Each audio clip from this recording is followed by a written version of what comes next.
Alhamdulillahirabbil alamin. Allahumma sholli ala Muhammad wa ala ali Muhammad. Rabbi shrah li sadri wa yassir li amri wahlul 'uqdatam min lisani yafqahu qawli. Alhamdulillah, pada siang hari ini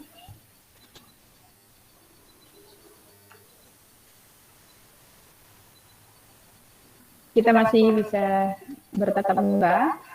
Insyaallah pada siang ini kita akan melanjutkan sharing session terkait psikologi komunikasi.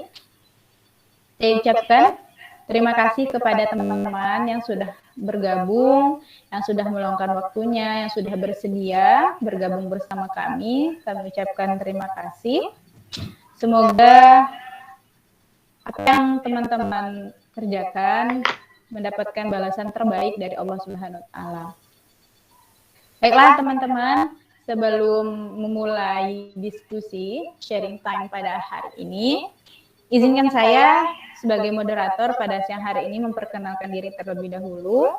Perkenalkan, nama saya Huzaimah Agustini, mahasiswa Psikologi Islam di Institut Agama Islam Negeri Pontianak.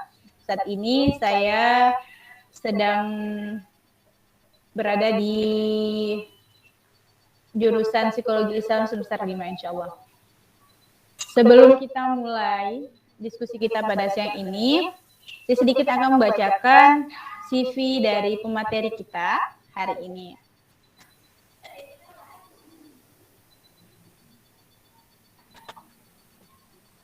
Nama Mas Rurol, alamatnya di Parit Berkat Ilahi, Desa Sungai Esam, Kecamatan Sungai Raya, tempat tanggal lahir Pontianak 5 Mei 1999, jenis kelamin perempuan, statusnya belum menikah, data pendidikan, jenjang pendidikan formal 2004 sampai 2010 di SDN 32 Sungai Raya, 2010 sampai 2013 SMP Darut Tauhid Mekarsari, 2013 sampai 2016 juga sama di SMA Darut Tauhid Mekarsari, 2019 sampai saat ini jadi mahasiswa di Perguruan Tinggi Islam Institut Agama Islam Negeri Pontianak. Untuk pendidikan non formalnya sendiri pernah menjadi salah satu santri mu'alimin Darut Tauhid di Mekarsari. Pengalaman bekerja sendiri pada tahun 2016 sampai 2019 pernah mengajar salafiyah di Darut Tauhid Mekarsari, dan 2019 sampai 2010 pernah menjadi waiters di salah satu rumah makan. Untuk kemampuannya sendiri, pemateri pada hari ini merupakan seorang penulis teman-teman semua, dan karya-karyanya yang sudah dihasilkan dari buku antologi sampai buku sendiri sudah banyak dihasilkan, lebih dari 3 buku yang sudah berhasil pemateri tuliskan. Masya Allah sekali ya. Nah, tema kita sharing time pada siang hari ini itu terkait budaya. Nah, judulnya itu merawat budaya rokat, membentuk perilaku bermartabat. Nah, di sini sebelum kita mulai diskusi, saya mau nanya dulu nih sama para audiens, para peserta, para teman-teman semua yang ada di Meet ini. Ada yang udah tahu belum sih tentang budaya rokat itu sendiri seperti apa? Khorida?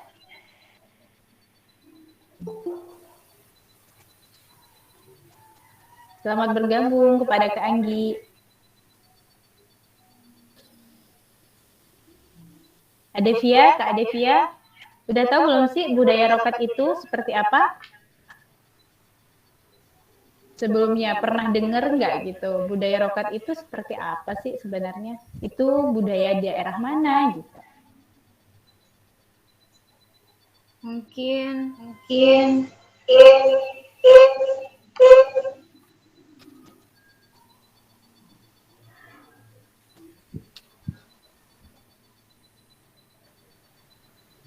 Ya, Kak Devia.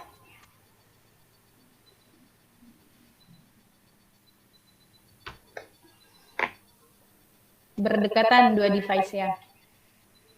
Boleh satu di unmute. Silakan. Pernah mendengar sebelumnya terkait budaya rokat itu sendiri?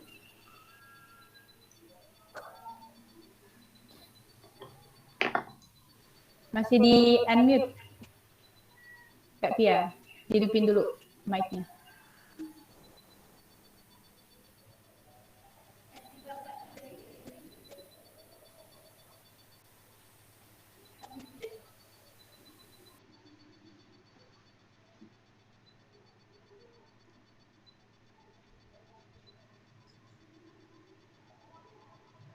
Sekilas pernah sih Kak dengar dari Madura kalau nggak salah.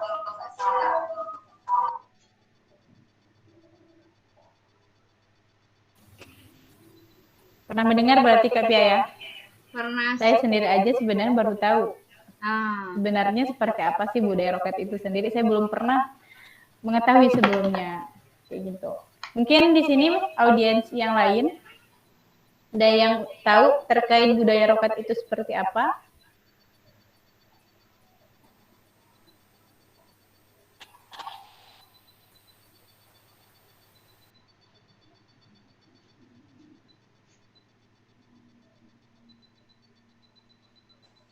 Baiklah, karena saya sendiri juga baru pertama kali tahu budaya rokat. Selama ini yang saya tahu itu adalah roket. Itu kalau roket saya tahu, tapi kalau rokat saya nggak tahu. Begitu, meskipun saya juga masih ada keturunan suku Maduranya gitu, walaupun cuman ya dari sebelah ibu. Tapi sebagai pribadi yang tumbuh besar di lingkungan mayoritas orang Madura juga, budaya ini termasuk asing bagi saya sendiri. Kayak gitu. Jadi menjadi suatu hal yang menarik bagi saya ketika budaya ini diangkat kayak gitu. Kita tahu bahwa saat ini media sosial gitu, kaum milenial, apalagi sekarang udah zamannya semakin canggih, teknologi udah semakin canggih banget gitu, media sosial juga udah makin meluas kayak gitu. Budaya-budaya seperti ini gitu banyak yang memang kurang tahu kayak gitu. Dan ternyata kalau dari judul ini gitu ya, kalau dari judul yang diangkat oleh pemateri dapat membentuk perilaku bermartabat. Saya kepo nih sebenarnya. Perilaku bermartabat seperti apa yang dimaksud dari budaya ini gitu. Baiklah, untuk menjawab rasa penasaran kita bersama, termasuk diri saya sendiri gitu ya, karena saya sangat penasaran sekali gitu terkait budaya ini seperti apa gitu. Jadi baiklah kita langsung saja ke pemateri. Kita sapa dulu. Assalamualaikum Kak Mas Duro. Waalaikumsalam. Masya Allah. Sehat Kak Mas Duro? Alhamdulillah sehat. Alhamdulillah. Udah siap ya untuk sharing time pada siang ini? Terkait merawat budaya rokat, membentuk perilaku bermartabat. Asik nih kayaknya nih, Kak Mas Roro sharing pada siang ini nih. Saya sampai kepo banget gitu. Oke, baiklah. Mari kita dengarkan bersama-sama teman-teman pemaparan materi dari Kak Mas Roro kepadanya. Disilakan. Bismillahirrahmanirrahim. Assalamualaikum warahmatullahi Bismillahirrahmanirrahim. Assalamualaikum warahmatullahi wabarakatuh. Assalamualaikum warahmatullahi wabarakatuh. Terima kasih kepada Kak Uzaima selaku moderator yang telah memberikan waktunya kepada saya dan juga teman-teman. Terima kasih telah meluangkan waktunya. Pada kesempatan kali ini saya akan membahas, sebenarnya bukan membahas ya, lebih tepatnya sharing time ya. Sharing time terkait sebenarnya bukan tentang judul ya, tetapi lebih tepatnya ingin menutupi beberapa kekepoan para teman-teman. Apa sih rokat itu? Dan di sini kan yang lebih dibahas itu merawat budaya rokat, membentuk perilaku bermartabat. Oke, baik. Kita awali dengan pembacaan basmalah. Bismillahirrahmanirrahim.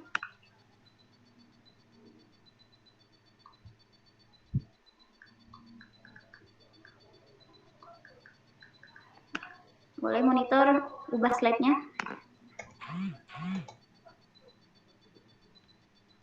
Dari teman-teman di sini atau para audiens pernah mendengar sih apa itu rokat?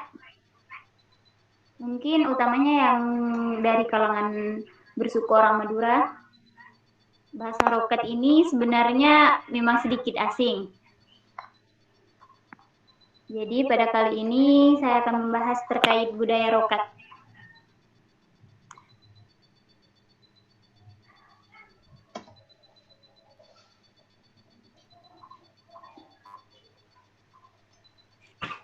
Terkait pengertian budaya rokat. Di sini, budaya rokat ini adalah suatu serangkaian doa yang dilakukan oleh suku Madura. Jadi, budaya rokat ini memang dikhususkan untuk suku Madura. Dan hal terkait budaya ini, budaya rokat ini hanya dilakukan ketika orang-orang atau orang yang menepati tempat tersebut, masyarakat merasakan ada bencana atau bala besar yang akan menimpa kampung mereka. Seperti halnya kalau kemarin itu terkait pelaksanaan budaya rokat ini pernah dilaksanakan beberapa kali. Yang pertama itu pada tahun 2010, pada tahun 2012. Jadi pada tahun 2012 itu kan ada desas-desus yang menceritakan beberapa mara bahaya, bala yang sangat besar ya teman-teman. Insya Allah para audien tahu kan? Pada tahun 2012 itu yang paling fenomena beritanya tentang kiamat sudah dekat. Tetapi yang lebih spesifiknya lagi itu mereka banyak yang mengatakan bahwa kiamat sugro dan segala macam lah. Sehingga pada saat itu orang-orang penduduk di kampung saya sendiri, para berkat ilahi daerahnya Desa Sungai Asam itu, mereka mengalami kecemasan tinggi. Bahkan secara ilmu psikologi, kecemasannya itu sudah melebihi tahap cemas yang sesungguhnya.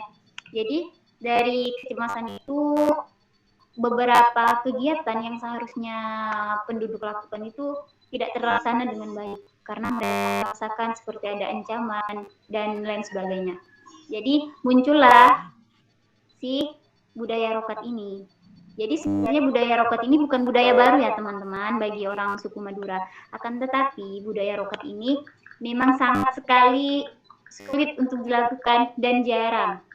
Karena budaya rokat ini dilakukan maksudnya perlu mempertimbangkan beberapa perkara lagi, seperti halnya budaya rokat ini juga dilakukan dengan pertimbangan sesepuh dan tokoh agama. Jadi hal ini tidak serta-merta dilakukan seperti itu saja gitu. Selanjutnya, rokat ini biasanya disebut dengan hari pengaliran darah. Rokat ini sebenarnya bukan bahasa Arab, bukan bahasa Sanskerta, tetapi memang bahasa daerah. Rakat.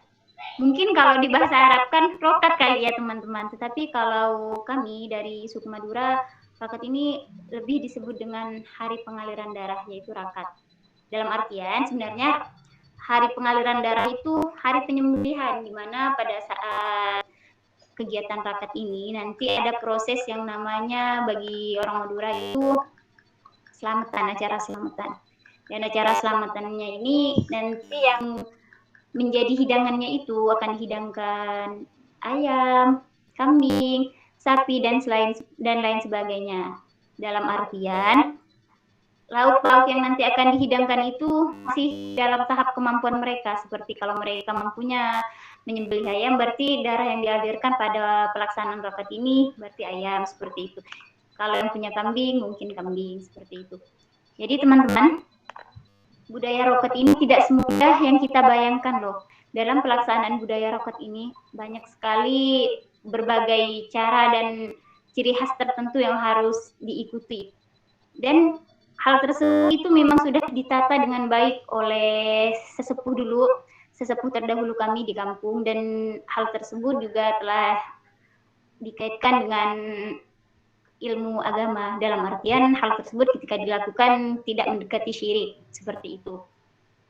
Seperti halnya ketika langkah-langkah ketika menyembelih si ayam, kambing dan sapi ini, kalau biasanya orang menyembelih ayam, sapi dan lain sebagainya itu memang memakai doa dan basmalah. Akan tetapi pada saat pelaksanaan rokat ini, doa yang dibaca ini beda dan panjang sekali teman-teman. Asalkan para audien tahu, pada saat pelaksanaan rokat ini dalam sesi penyembelihan bahkan terkadang memang ada orang yang dikhususkan khusus untuk menyembelih. Karena apa? Karena biasanya orang kampung lebih sulit membaca doa yang berlafazkan, maksudnya bertuliskan bahasa Arab, karena doanya panjang. Dan kemarin itu ada kejadian yang aneh dan lucu. Pas menyembelih itu ada yang ditulis dan juga ada yang di-print doanya. Karena apa? Karena mereka merasa harusnya sempurna ini. Dalam artian mereka akan melaksanakan kegiatan doa. Maksudnya istilahnya kalau bagi orang Sambas seperti sesajen, tetapi ini bukan sesajen. Maksudnya doa ini memang harus sebaik mungkin. Karena kami berpatokan kepada kisah terdahulu seperti kisah anaknya Nabi Adam. Mereka ketika berdoa, mereka itu mempersiapkan hal yang paling baik bagi mereka, akan tetapi dalam artian hal tersebut masih dalam hal wajar dan juga masih mampu seperti itu. Selanjutnya, jadi teman-teman mungkin ingin tahu kan seperti apa langkah-langkah rokat itu. Acara rokat ini tidak boleh diikuti wanita. Akan tetapi kegiatan budaya rokat ini hanya diikuti oleh kaum pria saja atau kaum laki-laki. Dan mereka juga punya aturan tertentu dalam kegiatan rokat ini. Dalam kegiatan rokat ini mereka akan mengelilingi, menyusuri jalan yang ada di kampung saya itu. Mereka akan menyusuri semua jalan sambil membacakan salawat burdah. Dan beberapa juga membacakan salawat Jibril Allahumma sholli ala Muhammad. Dan hal tersebut dilakukan tidak seperti biasanya kan ada acara di kampung-kampung itu acara burdah. Maksudnya yang di depan baca burdah, di belakang baca Maulaya Sholli. Dan itu seperti dibawa asik saja kan. Akan tetapi kalau rokat ini kita lebih menitik beratkan kepada kehusyuan. Sebenarnya kita tidak bisa ya mengukur kehusyuan orang, itu tergantung pada hati. Akan tetapi kita maksudnya secara natural kita menyadari, oh rokat nih hal sakral seperti itu, juga termasuk doa dan hal-hal yang kita lakukan pun tidak bertentangan dengan Al-Quran dan hadis, sehingga pada kegiatan ini mungkin mereka merasa karena utamanya dari faktor sebelum terjadinya rokat ya, mereka merasa oh ada balak besar, ada apa. Jadi mereka khusyuknya itu lebih tinggi karena mereka merasa takut kalau seperti kemarin pada tahun 2019 itu lagi marak-maraknya corona ya. Jadi pada tahun 2019 kemarin, tepatnya 2020, marak-maraknya corona, orang-orang di kampung itu, Anda tahu sendiri kalau orang kampung, terkait laporan medis dan kesehatan itu orang kampung adalah orang yang sangat tidak percaya ya Kak. Mungkin orang-orang Madura paham akan hal itu. Karena mereka merasa ketika perkara hal tersebut tidak terlihat secara dengan alat indah, maksudnya ya terlihat dengan mata atau secara langsung, mereka tidak akan percaya, oh mungkin hoax lah atau apa dan lain sebagainya. Jadi mereka itu sangat sulit mempercayai hal tersebut. Bahkan sampai pada waktu itu ketika ada COVID, kalau orang-orang kota kan sudah pakai masker, lain sebagainya, cuci tangan. Kalau orang-orang kampung, hal tersebut tidak berlaku. Karena apa? Karena mereka merasakan, oh corona, dibuat-buat. Mereka tidak pernah merasakan takut. Karena apa? Karena utamanya kalau di kampung itu, budaya itu masih lebih lekat kepada pengobatan tradisional. Jadi kayak obat-obatan, apalagi yang namanya vaksin ya. Orang kampung itu sangat sulit untuk mempercayai hal seperti itu. Akan tetapi pada kemarin di akhir tahun 2020 itu, kebanyakan dari orang-orang kampung saya itu sakit dan gejalanya sama persis dengan corona. tidak bisa mencium bau apa-apa, lidah tidak merasakan asin atau manis. Nah, jadi mereka mulailah cemas, mereka itu mulai tak terkontrol. Yang awalnya mereka hanya cemas, mungkin cemasnya taraf biasa ya. Jadi ujung-ujungnya karena orang yang sakit itu mulai merambat virus, sebenarnya walaupun bukan corona, pilek aja juga virus ya, influenza. Jadi dari warga kampung saya itu banyak yang sakit demam sampai berhari-hari, sampai tidak merasakan rasa manis atau asin seperti itu. Jadi mereka tuh udah makin takut, apalagi pada waktu itu sosial media seperti TV, televisi, semua berita dipenuhi dengan berita corona. Akhirnya apa? Kecemasan yang mereka miliki itu sangat tinggi sekali, bahkan mungkin sudah melebihi tahap cemas. Oleh karena itu, sesepuh dan tokoh-tokoh agama menyarankan untuk melakukan kegiatan rokat ini. Sehingga kegiatan rokat ini yang kedua pada tahun 2020 ini dilakukan pada saat itu. Selanjutnya, di sini juga ada teori tentang perubahan perilaku. Terkait tentang perubahan perilaku yang awalnya orang-orang kampung saya itu, masyarakat kampung itu tidak percaya akan hal yang memang benar nyata seperti adanya corona, ujung-ujungnya mereka percaya. Dan awalnya mereka merasakan ketenangan karena mereka sudah mulai mempercayai hal tersebut. Apa yang mereka rasakan, mereka juga merasakan kecemasan yang tinggi. Mungkin seperti itu. Selanjutnya, Kak Zee. Di sini ada keterkaitan psikologis, yaitu seperti perubahan perilaku kan. Yang pertama itu lebih mendekatkan diri kepada Allah. Mungkin kalau orang-orang kampung, khususnya orang Madura, hal tersebut kayaknya sudah tidak asing. Tetapi mungkin ada beberapa karena faktor budaya. Salah satunya karena faktor budaya. Walaupun di kampung, budaya itu sudah tidak sepenuhnya memang budaya murni. Jadi ada beberapa, mungkin juga budaya barat, budaya perkotaan juga telah masuk di perkampungan. Sehingga pada titik ini, maksudnya dalam pendekatan diri kepada Allah, juga telah terkikis. Yang awalnya kalau dulu mereka sholatnya sama zikirnya berapa jam, berjam-jam mungkin. Kalau sekarang tidak, mereka cuma sholat, assalamualaikum, ujung-ujungnya apa yang dibaca bukan Al-Quran, akan tetapi apa? HP. Ya, ujung-ujungnya akan kembali kepada sosial media. Terus yang kedua, berkurangnya rasa cemas. Yang mana rasa cemas ini, mungkin dari perspektif psikologis, cemas ini yang awalnya biasa bisa semakin luar biasa gara-gara ada faktor, utamanya faktor dari eksternal dan internal, yaitu kurangnya rasa percaya diri, seperti itu. Yang ketiga yaitu terjalinnya komunikasi yang baik antara tokoh agama dan sesepuh, baik itu anak muda juga. Jadi ketika acara rapat ini dilakukan, di situ itu antara sesepuh, tokoh agama dan anak muda juga berbaur menjadi satu. Sehingga di sini perspektif psikologisnya itu dapat. Jadi ketika dilakukan acara rapat ini, mereka juga merasa, ternyata mungkin kemarin sakit itu karena bala dari Allah. Mungkin mereka bisa merasakan hal itu, dan mungkin mereka juga berpikir, mungkin karena kurang silaturahminya. Jadi mereka itu berpatokan beberapa kayak hadis dan ayat Al-Quran bahwa silaturahmi itu memperpanjang umur, seperti itu. Jadi mereka ketika rokat sadar akan hal itu. Jadi rokat itu tidak serta-merta cuma budaya yang tidak penting lah gitu. Apalagi di zaman sekarang, budaya itu sudah dikikis sama zaman, kata orang. Sebenarnya sosial media lebih tepatnya ya, Tauzai.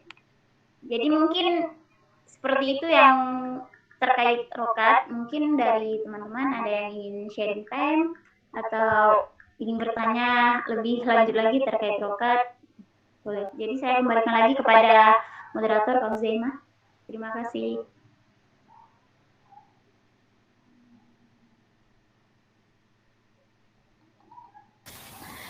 Masya Allah, keren banget ya. Ternyata unik itu ya budayanya gitu. Saya baru tahu gitu karena ternyata nggak mudah gitu. Nggak mudah untuk menjalankan budaya itu. Ada ritual-ritual tersendiri ada syarat-syarat khusus yang harus dilakukan supaya budaya itu, rokat itu bisa dilaksanakan, dan bukan sembarangan orang ternyata ya. Masya Allah, saya baru tahu sekarang kayak gitu. Jadi ini budaya yang memang dapat menyatukan ya Kak Masrurah ya. Ya, seperti itu Kak Zain. Dapat menyatukan, bisa mengembalikan masyarakat itu kembali ke lebih mendekatkan diri kepada Allah gitu ya. Karena tadi mereka takut akan bala kayak gitu. Akhirnya adalah rokat ini kayak gitu. Baik, mungkin di sini ada teman-teman yang ingin berbagi ataupun yang ingin sharing, ingin bertanya terkait budaya rokat ini. Mungkin juga ada di antara teman-teman yang di daerahnya juga sama, ada budaya rokat ini, namun secara teknis di lapangannya berbeda untuk dilakukan gitu. Mungkin bisa teman-teman yang ingin berbagi, ingin sharing terkait budaya rokat di daerah teman-teman masing-masing, ataupun teman-teman ada yang masih penasaran, ada yang masih ingin dikulik dari pemaparan materi yang telah disampaikan oleh Kak Masrurah, ada yang bikin masih belum tuntas nih gitu pembahasannya. Mungkin disilahkan kepada teman-teman yang ingin berbagi, yang ingin sharing, yang bertanya terkait materi budaya rokat ini. Kepadanya saya persilahkan.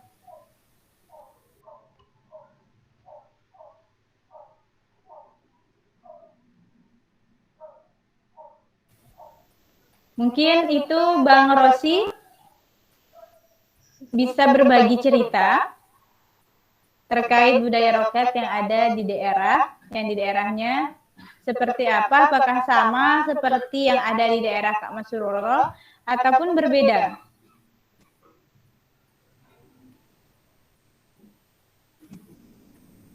Bang Rosi ada?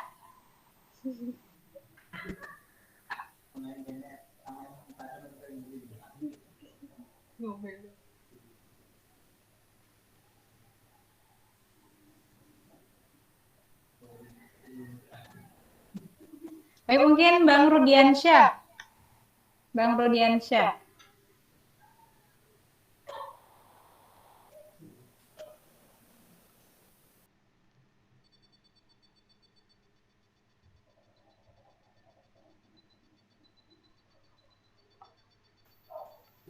Baik, mungkin Kak Devia. Kak Devia, apa sih yang ingin diketahui lagi, yang dikepoin lagi gitu, dari budaya rokat itu sendiri? Tadi udah panjang lebar Kak Masrurah menjelaskan terkait budaya rokat yang ada di daerahnya. Seperti yang kita ketahui bersama bahwa di daerah saya sendiri dan di daerah Kak Devia itu kami tidak pernah mengenal budaya rokat kayak gitu. Namun di tempat Kak Masrurah ini menjadi unik dan seru gitu ketika saya tahu ceritanya dari awal hingga akhir, bagaimana proses pelaksanaannya, bagaimana syarat-syaratnya agar rokat ini bisa dijalankan kayak gitu. Mungkin Kak Devia ada yang ingin ditanyakan, ada yang ingin dikepoin, ataupun ada yang kurang jelas dari penjelasan tadi. Silahkan Kak Devia.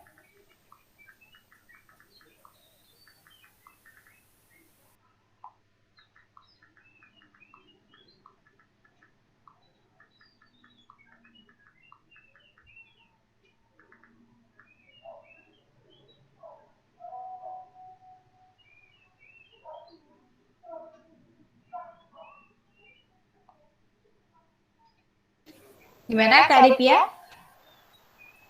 Ada yang ingin di-sharingkan ataupun yang ditanyakan? Mungkin ini Kak, kan itu kan kayak khusus banget tuh kan, untuk laki-laki doang gitu kan. Apakah kan itu kan juga mutarin kampung juga kan, jalan-jalan kecil gitu kan semuanya.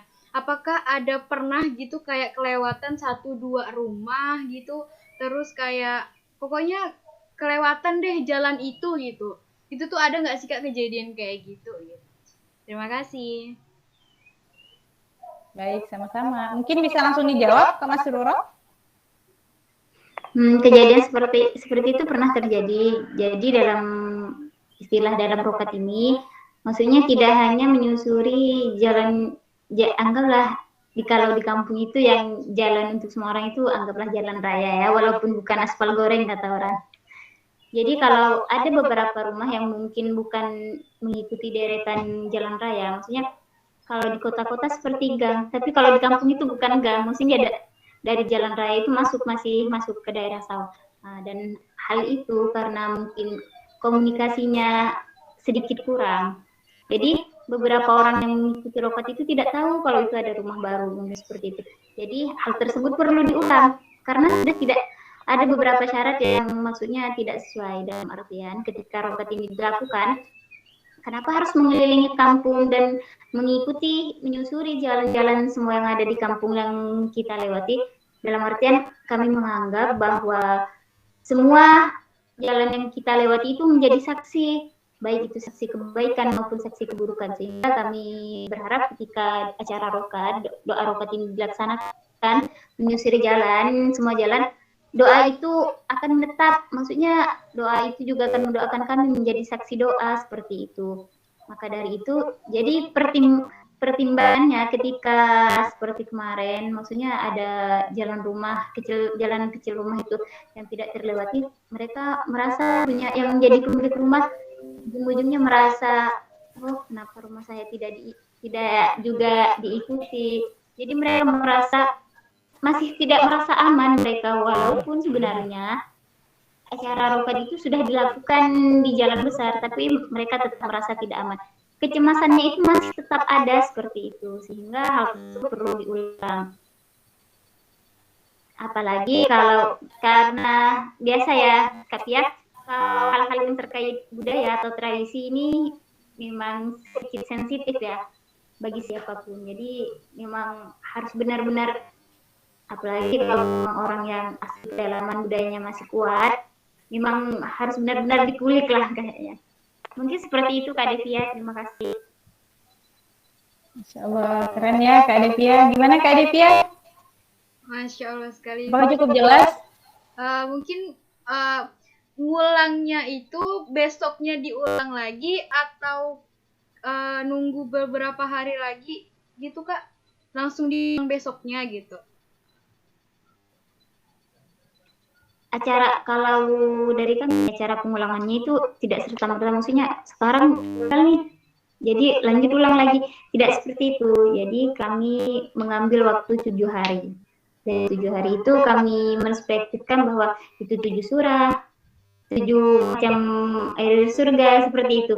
Jadi di angka 7 itu banyak beberapa hal positif yang bagi kami, mungkin bagi orang-orang luar hal itu hal biasa, tetapi bagi warga di kampung kami hal tersebut di angka 7 itu merupakan hal yang luar biasa. Jadi ketika setelah 7 hari itu selesai berlalu, baru rokat itu diadakan kembali, dan hal itu pun ketika diulang kembali, hal tersebut ada beberapa hal yang memang harus digarisbawahi, maksudnya secara garis besar dilakukan, itu memang harus dipersiapkan sebaik mungkin. Karena apa? Karena maksudnya yang pertama ketika hal tersebut diulang, karena akan menguras tenaga juga.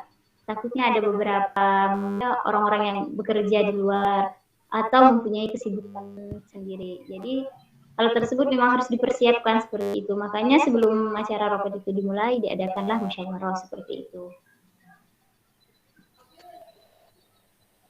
Gimana Kak Devia? Apakah sudah cukup jelas? Atau ada yang masih ingin ditanyakan lagi? Ada yang ingin dikepoin lagi? Ternyata nggak gampang ya Kak Mas Dirullah ya. Sampai kelewat satu rumah aja harus ngulangnya dari awal. Padahal kita tahu tadi udah dijelasin bahwa nggak mudah gitu untuk ngejalanin prosesi ini gitu, prosesi rokat ini gitu. Ketika udah ada baca burdah dengan hitungan jumlah bilangannya kayak gitu, dan bacaan-bacaannya itu memang yang sudah dipersiapkan dengan baik, itu nggak butuh waktu yang cukup lama gitu. Apalagi dengan menghitung orangnya, kalau kurang pokoknya jumlahnya harus sekian gitu ya. Dan ketika lewat satu rumah itu harus diulang lagi gitu. Kalau saya menganalogikannya, udah capek loh gitu, harus ngulang lagi, dan itu kita harus nunggu 1 pekan kemudian gitu, bukan waktu yang singkat kayak gitu. Harus mengulang kembali dengan ritual yang sama, dengan prosesi yang sama, jumlah bilangan yang sama kayak gitu. 7 hari kemudian. Luar biasa sebenarnya. Itu butuh proses yang panjang berarti ya Kak ya. Butuh, wah.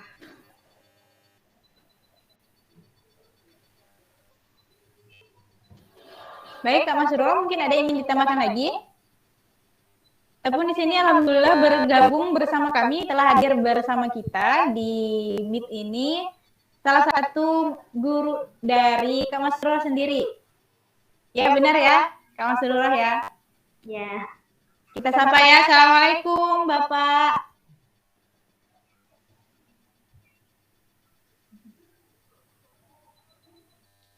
Masih di unmute Pak mikrofonnya.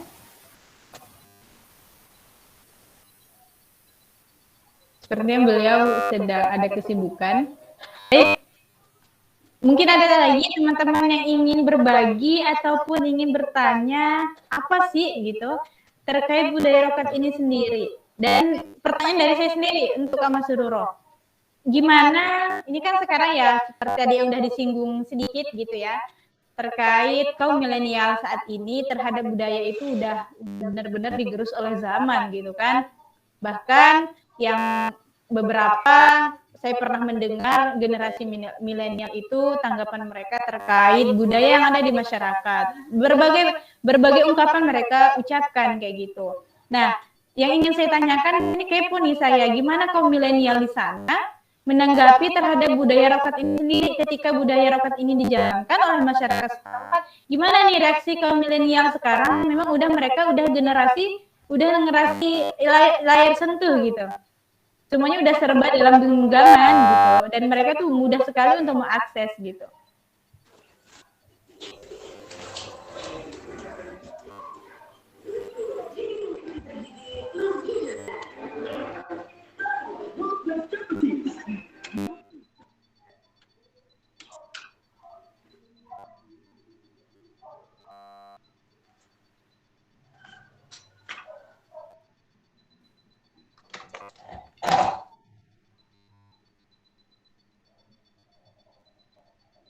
Mungkin kepada Bapak ada yang ingin disampaikan, Bapak?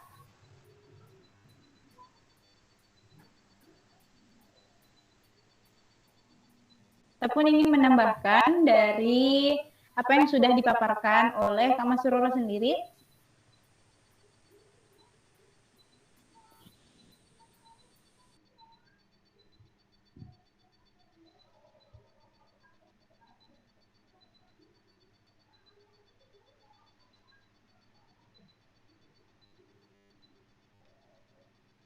Mungkin tadi dari pertanyaan Kak Huza ya terkait kaum milenial ya. Jadi sekarang kan gimana sih tanggapan kaum milenial sekarang? Kan mereka kayaknya sudah nggak mau ya sama budaya. Apalagi sekarang mereka sudah di zamannya sudah serba canggih ya, semuanya bisa diakses dengan internet. Apalagi mereka wow sekali sekarang di internetnya. Jadi terkait kaum milenial, gimana sih caranya kalau di kampung saya itu kok bisa gitu pas acara rokat ini penerimaannya seperti apa? Mungkin pertama kali hal tersebut dilakukan dengan musyawarah yang pastinya antara sesepuh, tokoh agama dan beberapa orang yang mungkin ucapannya lebih didengar gitu seperti itu.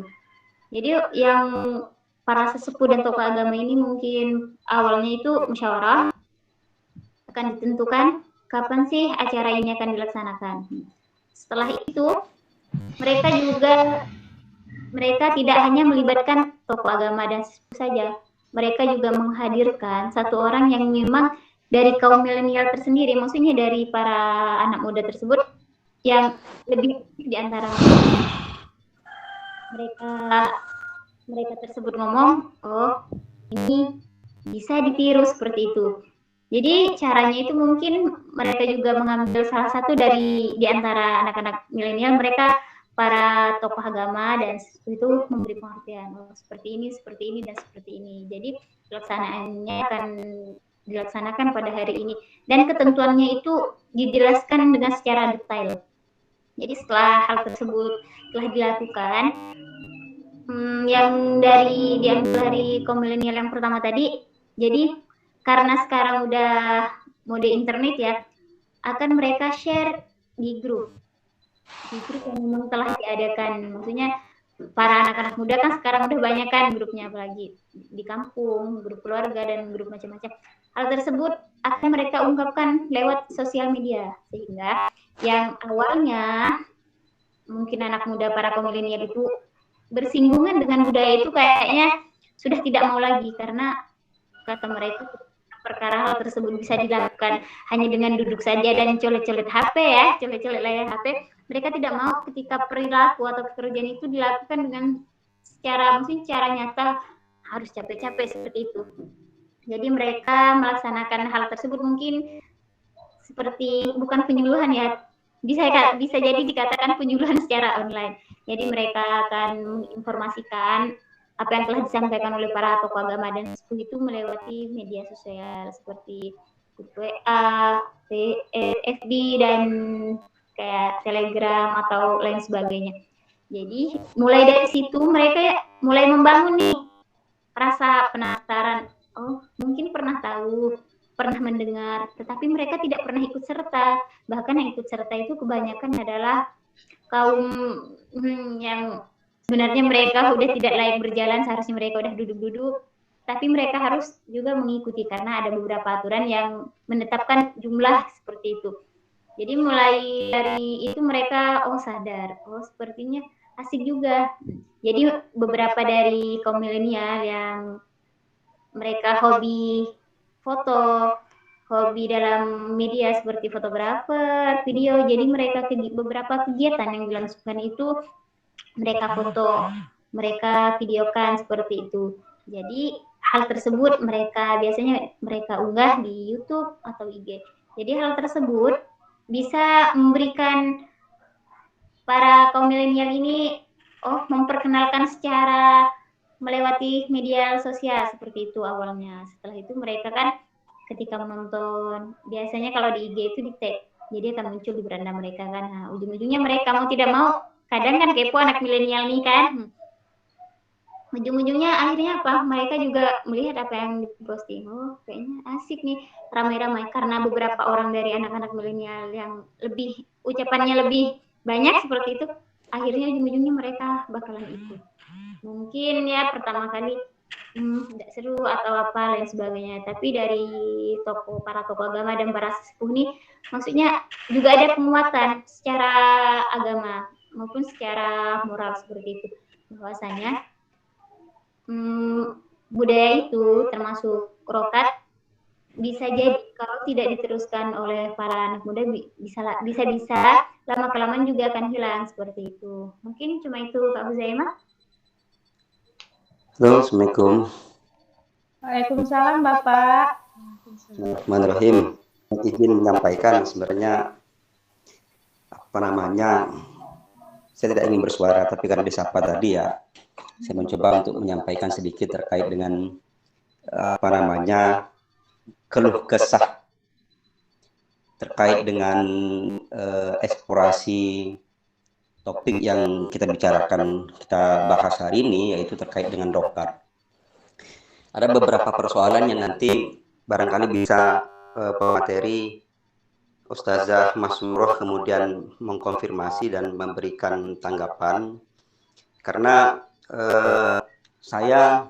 di hadapan saya ini ada 4 buku yang kemudian menceritakan tentang Madura, tentang suku Madura, dan kebetulan izin menyampaikan bahwa saya juga ada menulis buku yang kemudian buku itu sudah diterbitkan di Bandung, judulnya Orang Madura dan Pergulatannya dengan Hukum. Kemudian saya menulis juga tentang studi antropologi, penyelesaian carok, yang kemudian kaitan dengan itu, artinya saya senang gitu, kemudian menulis tentang antropologi dari aspek suku Madura atau etnis Madura dari aspek hukumnya, karena kebetulan latar belakang saya adalah hukum. Ada beberapa referensi, misalnya referensi dari Profesor Dr. Kunto Wijoyo, Perubahan Sosial dalam Masyarakat Agraris Madura. Kemudian Muhammad Min Mir Ahmad Rifai tentang manusia Madura, kemudian De Jonge, Madura dalam 4 zaman, pedagang, perkembangan ekonomi dan Islam. Kemudian ada juga Latif Wiyata, yaitu Carok dan harga konflik kekerasan dan harga diri orang Madura. Ada juga buku yang lain yang tidak saya sebutkan. Tapi persoalannya begini, ketika saya mendengar ada budaya yang kemudian budaya itu diberikan terminologi dengan term rokat gitu, kalau saya tidak salah, rokat. Lalu kemudian menjadi pertanyaan saya membaca di beberapa referensi ini, kemudian saya mencoba untuk kemudian membongkar ingatan saya, membongkar pengalaman saya, kemudian untuk menemukan terminologi tentang rokat ini di beberapa referensi dan pengalaman saya, memang saya tidak menemukan itu. Nah, pertanyaannya, apakah kemudian terminologi rokat ini menjadi term atau diksi yang kemudian dipilih dan digunakan di tempat atau di kampungnya Mbak Masruro? Satu. Yang kedua, adakah kemudian referensi yang bisa saya konfirmasi? Saya dengar tadi misalnya Mbak Masruro menulis beberapa buku, kalau tidak salah ada 3 buku yang dirilis yang bisa dikonfirmasi terkait dengan referensi budaya rokat. Kemudian adakah relevansinya antara historisasi, artinya dari sejarah, kemudian dari bagaimana suku Madura melakukan transmigrasi dari tempat asalnya, misalnya dari Madura, kemudian ke Kalimantan Barat, kemudian terjadi alkulturasi, kemudian karena terjadi akulturasi tersebut, kemudian diberilah nama rokat untuk menderifikasikan bahwa budaya itu sebagai budaya yang kemudian dikenal sebagai budaya rokat, yang kemudian itu kalau saya lihat dari tujuannya adalah untuk mengusir atau mengusir tolak bala, kira-kira seperti itu kalau saya tangkap tadi. Nah, mohon penjelasannya Mbak Surur terkait dengan budaya rokat, soalnya di beberapa tempat yang saya amati secara antropologis itu memang mereka melakukan budaya tolak bala. Mereka melakukan budaya tolak bala, tetapi mereka tidak memberikan term itu dengan rokat. Tapi ada kemiripan, misalnya mereka keliling kampung, kemudian membacakan burdah terkait dengan COVID dan sebagainya. Mereka membaca burdah keliling kampung, tapi tidak melakukan penyembelihan sebagaimana disampaikan oleh Mbak Masrur pada saat menyampaikan materi tadi. Mohon penjelasannya. Terima kasih. Baik, terima kasih Bapak atas pertanyaannya, dan mungkin kepada Kak Masruro bisa langsung menjawab. Kita sharing pada siang hari ini, Kak Masruro. Silakan. Ya, terima kasih Bapak atas pertanyaannya. Sangat memperdalam ya. Walaupun saya sebenarnya orang Madura, saya merasa kok sulit. Yang pertama terkait referensi ya. Kalau referensi, karena saya pernah juga menyinggung terkait budaya rokat ini, Pak.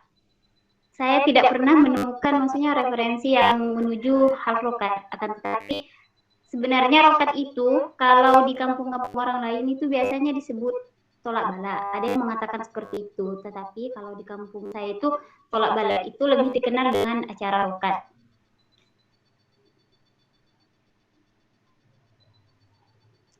Dan apa ya?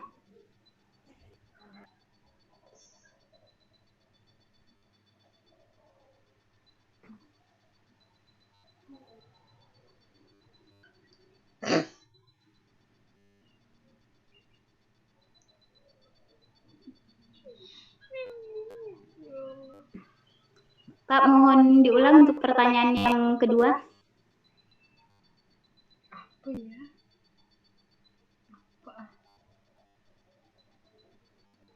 Pertama. Ya, apakah ada relevansinya antara proses transmigrasi atau historisasi orang Madura yang kemudian berpindah dari tempat asalnya yaitu Pulau Kalimantan, Pulau Jawa, yaitu di Pulau Madura, dan melakukan transmigrasi yang menurut catatan beberapa referensi itu sekitar 1930-an orang Madura melakukan transmigrasi, perpindahan penduduk dari Pulau Madura ke Kalimantan, kemudian terjadi alkulturasi. Ketika terjadi alkulturasi, kemudian dinamakanlah budaya ini menjadi budaya dengan budaya rokat gitu. Seperti itu. Apakah ada hubungannya atau kemudian masyarakat kampung Mbak Masroh kemudian memberikan nama itu rokat gitu. Artinya saya mencoba untuk melihat apakah ada hubungannya antara sejarah dari orang Madura itu sendiri, kemudian atau memang terjadi alkulturasi. Alkulturasi artinya pertemuan dari kebudayaan antara kebudayaan Madura dan kebudayaan apa yang banyak di daerah Sungai Asam itu, Melayu misalnya atau Jawa, kemudian terjadi alkulturasi, kemudian diberikan nama dengan nama budaya rokat seperti itu. Apakah ada relevansinya ke situ? Oh baik Pak, jadi sepengetahuan saya aja ya Pak, jadi kurang lebihnya nanti mohon dikoreksi. Kalau terkait akulturasi, yang saya tahu rokat ini memang ada semenjak saya kecil memang sudah ada, tetapi budaya rokat ini memang jarang dilakukan. Seperti kalau di kampung saya itu kan baru 2 kali dilakukan pada tahun 2012 dan pada tahun 2020. Dan hal tersebut, si kegiatan rokat ini, maksudnya kalau dari apakah itu memang diberikan nama orang kampung yang memberikan nama atau memang budaya-budaya dari luar, maksudnya akulturasi dari Jawa atau lain sebagainya, saya kurang tahu Pak. Kalau terkait akulturasi itu di kampung saya itu Maduranya bukan lebih ke Jawa, tetapi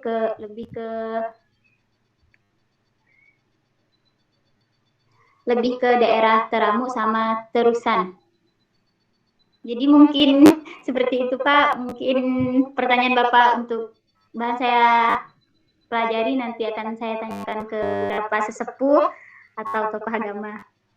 Ya barangkali Mbak Masroh kan sebenarnya berprofesi juga menjalankan hobinya sebagai penulis, barangkali nanti bisa join dengan saya untuk kemudian menulis, tapi Mbak Masroh lebih produktif dari saya karena dia sudah menghasilkan 3 karya buku. Kalau saya baru 1, barangkali bisa terkait dengan budaya Madura, kemudian dikawinkan, dikombinasikan antara hukum dengan antropologi budaya.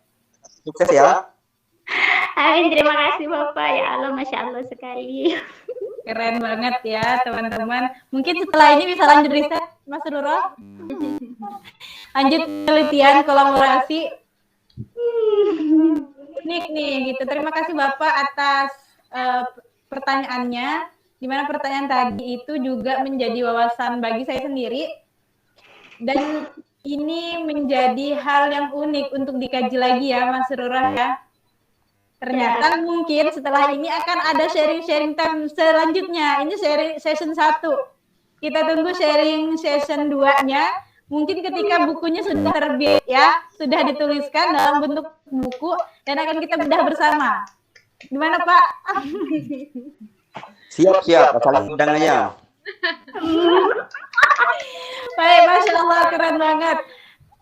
Baru kenal, tapi keren Bapak. Mungkin Mas Ruro kita bisa kolaborasi sama beliau terkait daya itu sendiri dengan wawasan yang beliau miliki dan kemampuan menulis yang dimiliki oleh Kak Mas Ruro sendiri.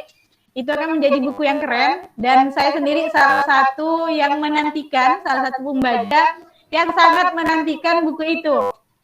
Karena jarang sekali seperti yang tadi Bapak jelaskan bahwa saya juga belum pernah menemukan gitu terkait literatur yang memang bercerita tentang rokat itu sendiri kayak gitu. Jadi akan menjadi suatu karya yang luar biasa ketika itu bisa dihasilkan dan bisa kita bukukan supaya budaya itu tidak hilang di tengah-tengah masyarakat kita saat ini kayak gitu. Gimana kalau Mas Ruro? Ini sinyal positif sebenarnya. Sinyal positif untuk Mas Sururo bisa dilanjutkan kembali. Dan insya Allah saya bersedia kembali untuk menjadi moderator di acara sharing time selanjutnya ataupun sharing session setelah bukunya launching ya. Negatif sepertinya Kak Zaima. Baik. Berhubung mungkin ada lagi yang ingin disampaikan kepada teman-teman, ada yang ditambahkan ataupun kepada Kak Mas Sururo sendiri, ada closing statement mungkin dari sharing time pada siang hari ini, siang menjelang sore ini. Silakan Kak Mas Sururo. Bismillahirrahmanirrahim. Mungkin hari ini bagi saya hari yang wow ya.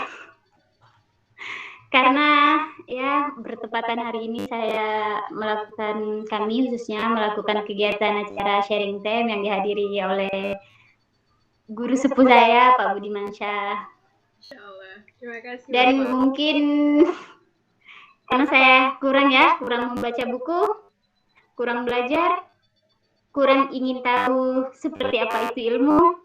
Jadi masih banyak lagi yang seharusnya buku yang saya baca, literatur yang harus saya pelajari.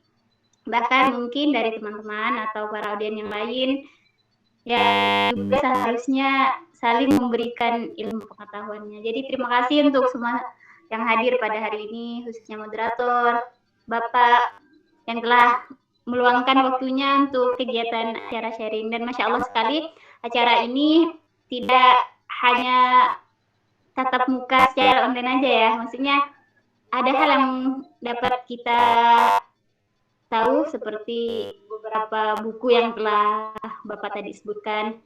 Mungkin kalau Pak Budi tadi tidak mengaitkan beberapa referensi yang telah beliau tahu, mungkin saya dan teman-teman juga belum tahu ya. Karena kami jarang membaca sejarah-sejarah yang terkait Madura, karena kami juga seringnya itu membaca novel ya teman-teman. Mungkin seperti itu aja, kurang dan lebihnya dari saya. Assalamualaikum warahmatullahi wabarakatuh. Terima kasih semua. Waalaikumsalam warahmatullahi wabarakatuh. Baiklah.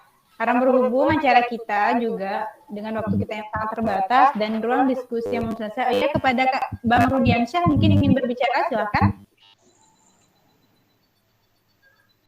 Atau ada yang ingin disampaikan? Bang Rudi, assalamualaikum.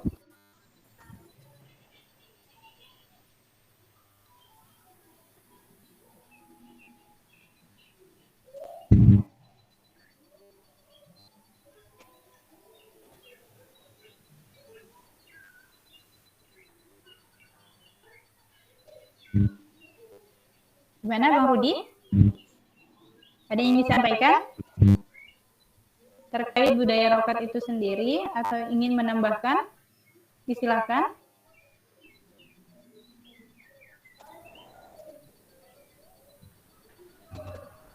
Baiklah, mungkin sudah cukup ya teman-teman. Dan saya rasa ini bukan sharing yang terakhir.